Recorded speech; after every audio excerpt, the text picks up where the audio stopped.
নমস্কার বন্ধুরা, আমি রূপা ব্লগস রূপা চ্যানেলে আপনাদের সবাইকে স্বাগত জানিয়ে আজকে দুর্দান্ত একটা রেসিপি আপনাদের সাথে শেয়ার করছি। চিকেনের একটা ভীষণ টেস্টি রেসিপি, যেটা আম পাতা দিয়ে লেবন চিকেন। এই রেসিপিটা যারা যারা না দেখবে তারা কিন্তু ভীষণ মিস করবে। এতটাই টেস্টফুল একটা চিকেনের রেসিপি আজকে আপনাদের সাথে শেয়ার করছি।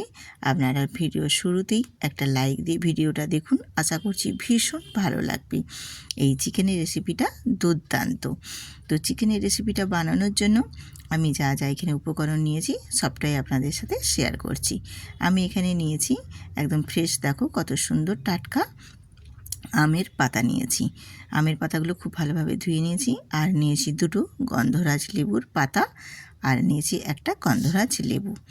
আর তার সাথে দিয়েছি এখানে 4টে পেঁয়াজ কুচি, কাঁচা লঙ্কা কয়েকটা কাঁচা লঙ্কা নিয়েছি, আর নিয়েছি টমেটো, আদা বেটে নিয়েছি, রসুনও বেটে নিয়েছি, আর ফোড়নে দেওয়ার জন্য নিয়েছি জিরে, গোলমরিচ গুঁড়ো গোটা, আর গোটা গরম মশলা, আর একটা শুকনো লঙ্কা। এইটাই দেব ফোড়নে। আর দেখো এখানে আমি 600 গ্রাম চিকেন নিয়েছি। চিকেনটা খুব ভালোভাবে আমি ধুয়ে রেডি করে নিয়েছি। এবারে আমি চিকেনটা ম্যারিনেশন করে নেব। তো চিকেনটা ম্যারিনেশন করে নেওয়ার জন্য আমি এখানে দিয়ে দিলাম পেঁয়াজ কুচো। আমি যে পেঁয়াজটা নিয়েছি তার হাফ আমি এখানে পেঁয়াজের কুচো দিয়ে দিলাম। আর দিয়ে দিলাম কয়েকটা চেরা কাঁচা লঙ্কা। আর দেব হাফ টেবিল চামচ এখানে রসুন বাটা, হাফ টেবিল চামচ আদা বাটা দিয়ে দিলাম। এবারে দিয়ে দেবো এর মধ্যে স্বাদ মতো লবণ, আর দেব হলুদের গুঁড়ো 1 চামচ, আর দেব লঙ্কার গুঁড়ো 1 চামচ। চিকেন মানে একটু স্পাইসি না হলে যেন ঠিক ভালো লাগে না।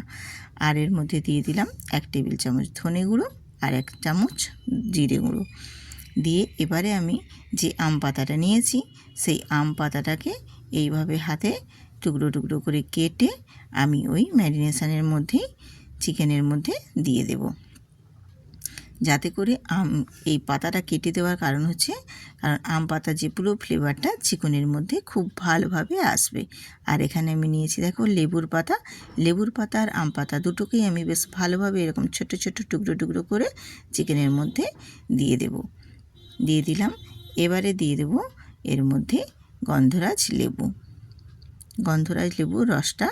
আমি একটা হাফ গন্ধরাজ লেবু নিয়েছি, সেই লেবুর হাফের অংশটা আমি এখানে দিয়ে দিলাম। আর দিয়ে দিলাম এখানে 3 থেকে 4 টেবিল চামচ সর্ষের তেল দিয়ে আমি চিকেনটা খুব ভালোভাবে ম্যারিনেশন করে নেব। এখানে আমের পাতা আর লেবুর পাতাটা চিকেনের সাথে যত ভালোভাবে মাখানো হবে ম্যারিনেশন করে, এর মধ্যে চিকেনের মধ্যে ওই আম পাতার আর লেবু পাতার ফ্লেভারটা কিন্তু ততটাই সুন্দর টেস্ট আসবে। এই আম পাতা দিয়ে চিকেনের রেসিপিটা গন্ধরাজের যারা যারা না দেখোনি তারা খুব তাড়াতাড়ি দেখে নিয়ে ট্রাই করো। এতটাই টেস্টফুল হয় এই রেসিপিটা। আমাদের বাড়ির তো সবাই মোটামুটি প্রশংসায় একদম পঞ্চমুখ। আশা করছি আপনাদেরকেও প্রশংসা করতে বাধ্য হবে। তো আমার দেখো চিকেনটা ম্যারিনেশন হয়ে গেছে। আমি এটা 40 মিনিট রেস্টে রেখে দেবো। তো 40 মিনিট পরে ফিরে এসেছি। গ্যাসটা অন করে দিয়ে একটা কড়াই বসিয়ে দিয়েছি। আর চিকেনটা এবারে রেডি করে নেওয়ার জন্য কড়াইতে আমি তেলও দিয়েছি। আর যে গরম মশলাগুলো আমি নিয়েছিলাম গোটা জিরে, গোলমরিচ গুঁড়ো, গরম মশলা, শুকনো লঙ্কা আমি ফোড়ন দিয়েছি। একটা সুন্দর একটা স্মেল বেরিয়ে এসেছে। সেই পর্যায়ে আমি দিয়ে দিলাম পেঁয়াজের কুচোটা দিয়ে হালকা করে একটু নাড়াচাড়া করে ব্রাউন কালার করে ভেজে নেব। আর পেঁয়াজের কাঁচা গন্ধটাও চলে যাওয়া পর্যন্ত একটু নেড়ে চেড়ে পেঁয়াজটা ভেজে নিতে হবে। কারণ পেঁয়াজেরও একটা কাঁচা গন্ধ থাকে, সেই কাঁচা গন্ধটাও চলে যাবে। আর পেঁয়াজটাও বেশ হালকা ব্রাউন কালার করে ভাজা হয়ে যাবে।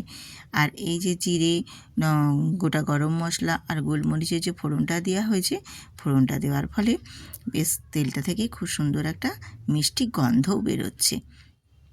এইভাবে দেখো নাড়াচাড়া করে আমার পেঁয়াজটা হালকা ব্রাউন কালার করে ভেজে নিয়েছি। কালারটাও মোটামুটি চেঞ্জ হয়ে গেছে। এই পর্যায়ে আমি দিয়ে দেবো এখানে আবারও স্বাদ মতো লবণ দেব। যে বাকি আমি তো এমনিতেই চিকেনে লবণ দিয়েছি, বাকি যেটুকু লাগবে আমি আবারও দিয়ে দিলাম। আর দেব এখানে হলুদের গুঁড়ো, আর দিয়েছি লাল লঙ্কার গুঁড়ো, এটা জাস্ট কালারের জন্য। দিয়ে আমি ওই পেঁয়াজের সাথে হলুদ আর লাল লঙ্কার গুঁড়োটা আর লবণটা বেশ ভালোভাবে আমি কষিয়ে নেব। নাড়াচাড়া করে সুন্দর করে আমি কষিয়ে নিলাম। এবারে ওর মধ্যে আমি দিয়ে দেব রসুন বাটা। রসুন বাটাটা দিয়েও আবার নাড়াচাড়া করে একটু ভেজে নেব, রসুনের কাঁচা গন্ধটা চলে যাওয়া পর্যন্ত। বেশ ভালোভাবে নাড়াচাড়া করে তেলের মধ্যে আর পেঁয়াজের সাথে সব কিছুর সাথে খুব ভালোভাবে নেড়েচেড়ে রসুনটা আমি ভেজে নেব, যাতে রসুনের কাঁচা গন্ধটা চলে যায়। এই পর্যায়ে এবারে দিয়ে দেব টমেটো কুচি। টমেটো কুচিটা দিয়েও একটু নাড়াচাড়া করে নিয়ে আমি একটা ঢাকনা দিয়ে ঢেকে দেব, যাতে করে পেঁয়াজ আর টমেটোটা খুব ভালোভাবে তাড়াতাড়ি নরম হয়ে যেতে পারে। তো আমি একটা ঢাকনা দিয়ে ঢেকে দিলাম। কিছুক্ষণ পরে আবার ফিরে এসেছি। দেখো খুবই ভালোভাবে পেঁয়াজটা আর টমেটোটা বেশ সুন্দরভাবে নরম হয়ে গেছে। এই পর্যায়ে দিয়ে দেব বেটে রাখা আদা পেস্ট। আদা পেস্টটা দিয়েও একটু নাড়াচাড়া করে অল্প একটু জল দিয়ে খুব ভালোভাবে কষিয়ে নেব, যাতে করে আদার কাঁচা গন্ধটাও চলে যায় আর মশলা থেকেও একটা সুন্দর মিষ্টি গন্ধ বেরিয়ে আসে। সেই পর্যায় মতো আর মশলা থেকে তেল ছেড়ে বেরিয়ে আসা পর্যন্ত বেশ ভালোভাবে আমি মশলাটা কষিয়ে নেব। তো মোটামুটি দেখো এখানে আমি মশলাটা কষিয়ে নিয়েছি, মশলার গন্ধটাও চলে গেছে আর মশলা থেকে বেশ একটা মিষ্টি গন্ধ বেরিয়েছে। সেই পর্যায়ে আমি দিয়ে দিলাম এখানে ম্যারিনেশন করে রাখা চিকেনটাও আমি মশলার মধ্যে দিয়ে এবারে ভালোভাবে খুব সুন্দর করে একটা খুন্তি দিয়ে নেড়ে চেড়ে চিকেনটা মশলার সাথে মিশিয়ে নেব। তো এইভাবে আস্তে আস্তে করে চিকেনটা মশলার সাথে খুব ভালোভাবে নাড়াচাড়া করে মিশিয়ে নেব। তো দেখো চিকেনটা বেশ মোটামুটি মশলার সাথে খুব ভালোভাবে মিশিয়ে নিয়েছি। এই পর্যায়ে আমি এবারে কিন্তু একটা ঢাকনা দিয়ে ঢেকে দেব 2 থেকে 3 মিনিটের জন্য। তো 2 থেকে 3 মিনিট পর ফিরে আসছি। দেখো ঢাকনা তুলে চিকেন থেকে কতটা পরিমাণে জল বেরিয়েছে। এবার এই জলটাই আমি নাড়াচাড়া করে শুকনো শুকনো করে নেব আর চিকেনটাও খুব ভালোভাবে কষিয়ে নেব, চিকেনের গা থেকে তেল ছেড়ে আসা পর্যন্ত। আর এর মধ্যে আমি যে ঢাকা দিয়ে রেখেছিলাম 2 থেকে 3 মিনিট, এই ঢাকাটা খুলে নিতে কিন্তু একটা সুন্দর গন্ধ বেরিয়েছে। আম পাতার গন্ধ, গন্ধরাজ লেবুর পাতার গন্ধ আর একটা চিকেনের তো নিজস্ব ফ্লেভার থাকে, সব মিলেমিশে গিয়ে যেন এত সুন্দর একটা গন্ধ বেরিয়েছে, কি বলবো বন্ধুরা, গোটা বাড়ি যেন একদম মোমো করছে। এতটাই টেস্টফুল এই চিকেনের রেসিপিটা। আপনারা একবার বাড়িতে ট্রাই করুন, আশা করছি আপনাদের ভীষণ ভালো লাগবে। আর এই চিকেনটা খেয়ে বাড়ির সবাই প্রশংসা করতে কিন্তু বাধ্য হবে। আমাদের বাড়িতেও কিন্তু সবাই আমার প্রশংসা করেছিল, তাই বলছি আপনাদের বাড়িতেও কিন্তু আপনাদের প্রশংসা করতে বাধ্য হবে। এতটাই টেস্টফুল হয় এই চিকেনের রেসিপিটা। আম পাতার তো একটা নিজস্ব ফ্লেভার থাকেই এত সুন্দরভাবে। আর দেখো আমার চিকেনটাও বেশ সুন্দরভাবে কষানো হয়ে গেছে, গা থেকে তেলও বেরিয়ে এসেছে আর একটা মিষ্টি গন্ধও বেরোচ্ছে, ভীষণ সুন্দর। এই পর্যায়ে আমি এখানে দিয়ে দেব জল। তো জলটা যে যার পরিমাণ মতো দিও, আমিও আমার পরিমাণ মতো এখানে জলটা দিচ্ছি। জলের পরিমাণটা যার যেরকম লাগবে সেই মতো দিয়ে দেখো আমি এবারে নাড়াচাড়া করে সব চিকেনের সাথে জলটা খুব ভালোভাবে ফুটিয়ে নেব, মিশিয়ে নিচ্ছি। আর দিয়ে দিলাম কয়েকটা চেরা কাঁচা লঙ্কা।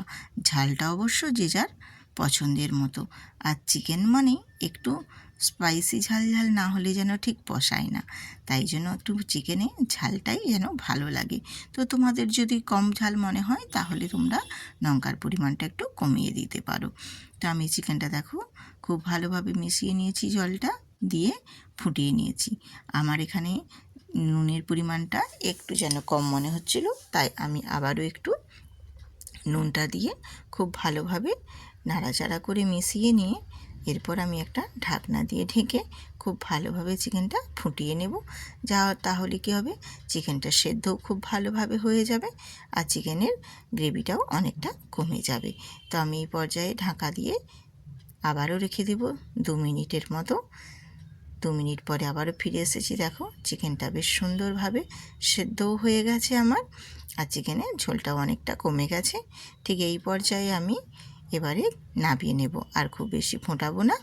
এবারে আমি নামিয়ে 2 মিনিট একটু রেস্টে রেখে দেব। 2 মিনিট পর ফিরে আসছি তোমাদের কাছে। তো আমি 2 মিনিট পর ফিরে এসেছি। দেখো আম পাতা দিয়ে লেবুন চিকেনটা কতটাই টেস্টফুল হয়েছে, আপনারা নিশ্চয়ই দেখেই বুঝতে পারছো। তো এই রকম নিত্য নতুন টেস্টি রেসিপি পেতে আমার চ্যানেলটি সাবস্ক্রাইব করে বন্ধুদের সাথে শেয়ার করে আমার পাশে থেকো। আমি আবারও আসবো এই রকম নতুন স্পাইসি রেসিপি নিয়ে, নিত্য নতুন প্রতিদিনের ন্যায়। তোমরা সবাই সুস্থ থাকো, ভালো থাকো, আমার পাশে এইভাবেই থেকো। আমিও আপনাদের পাশে আছি। Thank you.